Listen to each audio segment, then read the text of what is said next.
Best varicose veins చికిత్సనే పొందండి. నొప్పి లేని చికిత్స కోసం సంప్రదించండి ఎబిస్ హాస్పిటల్. శ్రీమాత్రే నమః. శ్రీ గురుభ్యో నమః.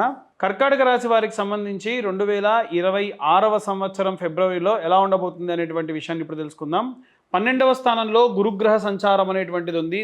ఏకాదశ నుండి ద్వాదశ స్థానానికి గనక గురుగ్రహ సంచారం అనేటువంటిది ఉంటే, గురు ఎప్పుడు కూడా మనకి 2, 5, 7, 9, 11 స్థానాలు మాత్రమే లాభం చేకూరుస్తాడని తెలుసు. కానీ ఇక్కడ ఇప్పుడు కర్కాటక రాశి వారికి వచ్చినటువంటి ఒక చిన్న ఇబ్బంది ఏమిటి అంటే, గురుబలం తక్కువగా సంవత్సరం పాటు నడవబోతుంది వీరికి. ఎందుకు అనంటే 12వ ఇంట ఉన్న గురువు వారి యొక్క కర్కాటకంలోకి రావడానికి పట్టేటువంటి సమయం ఏదైతే ఉందో 6 నెలలు, తర్వాతకి మళ్ళీ 6 నెలల పాటు ఎదురు చూస్తే అప్పుడు ఆ కర్కాటకంలో ఉన్నటువంటి ఆ యొక్క గురుగ్రహము కింద ఉన్నటువంటి సింహరాశిలోకి వెళ్తుంది. అప్పటి నుంచి వీరికి మంచి టైం స్టార్ట్ అవుతుంది. సో అప్పటి వరకు అంటే ఆల్మోస్ట్ ఇంకా 1 ఇయర్ వరకు కూడా ఈ యొక్క కర్కాటక రాశి వారికి అంత యోగ్యంగా లేదు. సో ఇది ఒక రకంగా చెప్పాలి అని అంటే వీరికి కాస్త ఒక ఇబ్బందికరమైనటువంటి వాతావరణమే, దాంట్లో ఎటువంటి సందేహము లేదు. ఇక మనం ప్రత్యేకంగా చూసుకుంటే ద్వితీయంలో కేతుగ్రహ సంచారం కూడా ఉంది. ముఖ్యంగా ఫస్ట్ మనకు గురువు 12వ ఇంట ఉండడం వల్ల ఉండేటువంటి ప్రాబ్లమ్స్ ఏమిటి అంటే, వివాహం చేసుకునేటువంటి వారికి గురుబలం ఈ సంవత్సరం తక్కువగా ఉండడం, అలా వివాహం చేసుకుంటే సస్టైన్ అయ్యేసరికి చాలా వరకు లాస్ అండ్ ఇబ్బంది కలిగేటువంటి అవకాశం ఉంది. కర్కాటక రాశి వాళ్ళు కొంచెం జాగ్రత్తగా ఉండాలి. ఉద్యోగస్తులు, అలాగే గృహిణులు, విద్యార్థులు, వీళ్ళు కూడా చాలామంది గృహిణులు అంటే ఆడవాళ్ళ గురించి చెప్పట్లేదు అనుకుంటారు. గృహిణులు అంటే అందరూ, ఉద్యోగం చేస్తున్నటువంటి గృహిణులు కూడా దీంట్లో ఇంక్లూడెడ్ అనమాట. సో వీరికి సంబంధించిన విషయానికి వస్తే కూడా చాలా జాగ్రత్తగా ఉండాలి. మీరు ఏవైతే ఎక్స్పెక్టేషన్స్తో ఉంటారో అక్కడి వరకు కూడా రీచ్ అవ్వకపోవచ్చు. చాలా జాగ్రత్తగా ఉండండి. ఆ ప్రకారంగా ద్వితీయంలో ఉన్న కేతువు కూడా నెగిటివ్ ఇంపాక్ట్ ఎక్కువగా ఇస్తున్నాడు. లోన్స్ పరంగా అంత వీరు అనుకున్నంత శ్రేష్టంగా ఏమి కూడా ఉండవు.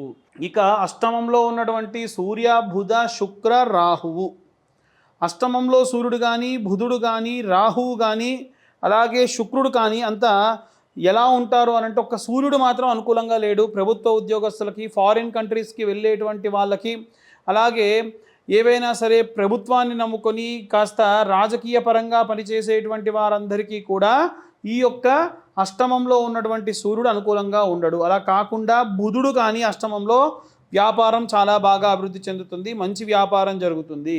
అలాగే 8వ ఇంట ఉన్నటువంటి శుక్రుడు కూడా చాలా యోగ్యంగా ఉన్నాడు. 8th హౌస్లో కూడా శుక్రుడు మంచి లాభాన్ని ఇస్తాడు. సో ఆటోమేటికల్గా శుక్రుడు ఇచ్చే రిజల్ట్నే రాహు కూడా ఇస్తాడు. సినిమా రంగంలో ఉన్న వారికి ఏదైనా సరే ఉన్నదాన్ని మార్చి చూపించేటువంటి వాళ్ళు, అంటే మంచి చెడుగా, చెడు మంచిగా, లేకుంటే ఉన్నదొకటే అక్కడ చూపించేది ఒకటి. సినిమా రంగంలో వారికి ఎక్కువగా అదే జరుగుతుంది. Media field, mass media, print media, social media, media అన్న ప్రతిదీ కూడా అక్కడొక్కటి జరిగితే ఇక్కడ ఇంకాస్త ఎవల్యూట్ చేసి చూపించే విధంగా జరుగుతూ ఉంటుంది. సో ఇవన్నీ కూడా 14వ తారీఖు వరకు మాత్రమే ఈ గ్రహ సంచారం అంతా కూడా ఈ యొక్క అష్టమంలో కాకుండా సప్తమంలో సంచారం చేస్తూ ఉంటుంది. సప్తమంలో ఉన్న సూర్యుడు అలాగే ఉంది, సప్తమంలో ఉన్న బుధుడు నెగిటివ్ ఇంపాక్టే, సప్తమంలో ఉన్నటువంటి శుక్రుడు నెగిటివ్ ఇంపాక్టే. ఎప్పుడైతే 14వ తారీఖు దాటి ఈ గ్రహ సంచారాలన్నీ కూడా ఈ యొక్క కుంభంలో ప్రవేశిస్తాయో ఒక్క సూర్యుడు తప్ప మిగిలిన 3 గ్రహాలు కూడా అద్భుతమైనటువంటి రిజల్టే ఇస్తుంది. సప్తమంలో ఉన్నటువంటి కుజగ్రహ సంచారం కూడా నెగిటివ్ ఇంపాక్టే ఇస్తుంది. రైతులు, చేతి వృత్తులు, కుల వృత్తులు చేసుకునేటువంటి వారికి చాలా జాగ్రత్తగా ప్లాన్ చేసుకోవాలి. ఏవైనా సరే ప్రయోగాత్మకమైన పనులు చేయడం వల్ల ఇబ్బంది పడేటువంటి అవకాశం ఎక్కువగా ఉంటుంది. సో ఓవరాల్గా కర్కాటక రాశి వారికి ఈ నెల కాదండి, అప్కమింగ్ ఒక 9 నెలల పాటు కూడా ఇబ్బందికర వాతావరణం ఉంటుంది. ఆలోచించి ఖర్చు పెట్టండి, ఆలోచించి నిర్ణయాలు తీసుకోండి. ఉన్నటువంటి టైం ఏదైతే ఉందో టైంని మీకు అనుకూలంగా ఎలా మార్చుకోవాలో టైం వచ్చినప్పుడు చేంజ్ చేసుకోండి. దానివల్ల మంచి సత్ఫలితాలు పొందవచ్చు. ఓవరాల్గా ముఖ్యంగా కర్కాటక రాశిలో ఉన్నటువంటి వారికి సంబంధించిన విషయానికి వస్తే, ప్రత్యేకంగా ఏవైనా సర్పదోషములు కానీ, కుజగ్రహ దోషములు కానీ, రాహుకేతువుల దోషములు కానీ, వివాహం కాని వాళ్ళు కానీ, సంతానం కాని వాళ్ళు కానీ, ప్రత్యేకంగా నవమంలో రాహుగ్రహ సంచారం చేస్తున్నటువంటి వాళ్ళు ఎవరున్నా వారందరికీ సంబంధించినటువంటి దోషములు పోవాలంటే మనం ఏ రెమెడీస్ తీసుకోవాలి, ఏ మంత్రం చదవాలి, ఏ రోజున ఈ యొక్క ప్రత్యేకమైన పూజలు నిర్వహిస్తున్నారు, అవన్నీ విషయాలు, అలాగే ఈ నెలలో ప్రత్యేకమైనటువంటి డేట్స్ ఏంటి, ఈసారి నుంచి ప్రతిరోజు ప్రతి నెలలో కూడా ప్రత్యేకమైనటువంటి కొన్ని డేట్స్ మీకు ఇస్తాను. ఆ రోజులలో మీరు ఏ పనులు చేయాలి, ఏ పనులు చేయదు అనే విషయాన్ని ఇప్పుడు మనం తెలుసుకుందాం. ఇప్పటి వరకు మనము ఈ రాశి వారికి సంబంధించి ఫిబ్రవరి నెలలో ఎలా ఉండబోతుంది అనే విషయం తెలుసుకుందాం. మనము ఫిబ్రవరి నెలలో కొన్ని ప్రత్యేకమైనటువంటి రోజులు ఉన్నాయి. ఆ రోజులలో ప్రయోగాత్మకమైనటువంటి పనులేవి చేయొద్దు, అంటే నూతనంగా చేసే పనులు చేయొద్దు. అవి 17, 18, 19 ఈ రోజులు, అలాగే 26వ తారీఖు. ఎందుకు అనంటే పంచగ్రహ కూటమి, అలాగే షష్టగ్రహ కూటమి ఇలాంటివి జరుగుతూ ఉన్నాయి. పంచగ్రహ కూటమి అంటే సూర్యుడు, బుధుడు, శుక్రుడు, రాహువుతో పాటు చంద్రుడు ఆ 2.5 రోజులు 3 రోజుల పాటు ఆ గ్రహ సంచారాల్లో ఉంది.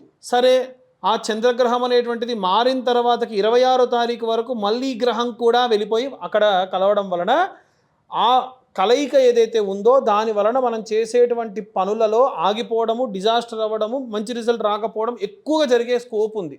మనం ఇంత గోచారం గురించి తెలుసుకునేది దేనికి అంటే మంచి కోసమే కదా. అలాగే ఫిబ్రవరి నెలలో ప్రత్యేకమైనటువంటి తిథులు కొన్ని ఉన్నాయి. అయితే చాలామంది మనకు జాతకం కోసం ఫోన్ చేసిన వాళ్ళు కానీ వాళ్ళు అడిగేది ఏంటంటే, అమ్మ బాబోయ్ మీరు ఎక్కువ చెప్పినంత చేయలేకపోతున్నాము, 40,000 50,000 చాలామంది చెప్తున్నారండి. ఈ కాలసర్పదోష పూజలు, రాహుకేతువుల పూజలు, కుజగ్రహ దోషాలంటే అలాంటి వాళ్ళు జ్యోతిషం చెప్పించుకోవాలి అంటే కూడా 2,500 లేదా 2,000 అంటే అమ్మో అంత కూడా ఇవ్వలేకపోతున్నాం అనేటువంటి వాళ్ళు ఎవరైతే ఉన్నారో వాళ్ళందరికీ కూడా ఫిబ్రవరి 8, 10, 17, 22 తారీఖులలో ఫిబ్రవరి 8వ తారీఖు షష్ఠి ఆదివారం అవుతుంది. అలాగే ఫిబ్రవరి 10 విశాఖ నక్షత్రం మంగళవారం అవుతుంది. అలాగే ఫిబ్రవరి 17 మంగళవారం అమావాస్య అవుతుంది. అలాగే ఫిబ్రవరి 22 ఆదివారం షష్ఠి అవుతుంది. ఈ ప్రత్యేకమైనటువంటి పర్వదినాలలో మనము నవగ్రహ నవనాగ శాంతి హోమం నిర్వహించడం జరుగుతుంది. రాహుకేతువుల మధ్యలో అన్ని గ్రహాలు చిక్కుకొని ఉంటే వాళ్ళ జాతకం ఎవరైతే ఈ పూజలో పార్టిసిపేట్ చేయడానికి అడ్వాన్స్ పే చేస్తారో వాళ్ళకి క్లియర్గా ఈ 2,500 ఖర్చు అయ్యేటువంటి జాతక కుండలి 80 పేజీలలో ఉన్నటువంటి ఆ యొక్క కుండలి వాళ్ళకి ఇచ్చి డీటెయిల్డ్గా అమ్మ మీకు ఏ సర్పదోషం ఉంది, మనం పూజ చేసేటప్పుడు ఈ సర్పదోషానికి సంబంధించినటువంటి పూజ చేస్తాము అని చెప్పడం జరుగుతుంది. ఇది వెరీ లిమిటెడ్ పీపుల్తో చేసేటువంటిది. ఈ రోజున పూజ జరుగుతుంది ఫిబ్రవరి 8 అంటే ఒక 10 మంది లేదా 15 మంది మాత్రమే ఆ రోజు అకామిడేట్ చేయగలం. అలా ఉన్న రోజులన్నీ కూడా ఎందుకు ఇన్ని రోజులు చూసాము అని అంటే లేడీస్ ప్రాబ్లం ఉన్న వాళ్ళు కూడా ఉంటారు, డేట్ ప్రాబ్లం ఉన్న వాళ్ళు ఉంటారు, కాబట్టి పూజలో పార్టిసిపేట్ చేయడానికి ఫిజిబిలిటీ ఉండాలి అనేటువంటి కారణం చేత. అలాగే ప్రతి నెల ఆఖరి మంగళవారం నాడు వివాహం కానటువంటి అమ్మాయిలకి అబ్బాయిల కోసము వర కన్యా పాశుపత హోమాలు కూడా నిర్వహించడం జరుగుతుంది.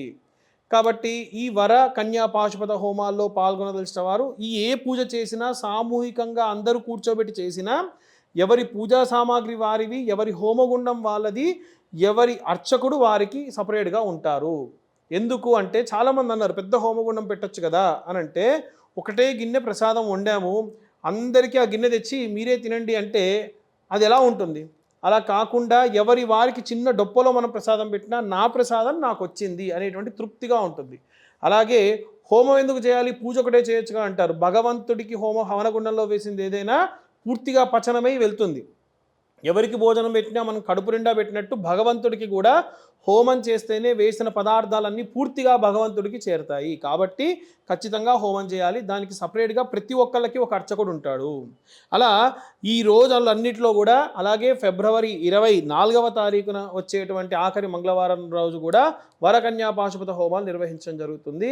ఆసక్తి కలవారు ఎవరైనా సరే కింద ఉన్న నెంబర్ కాంటాక్ట్ చేయొచ్చు. ఇవే కాకుండా మనకు ఫిబ్రవరి 1వ తారీఖు ప్రత్యేకమైనటువంటి పర్వదినం, అది మాఘ పౌర్ణిమ అని అంటారు.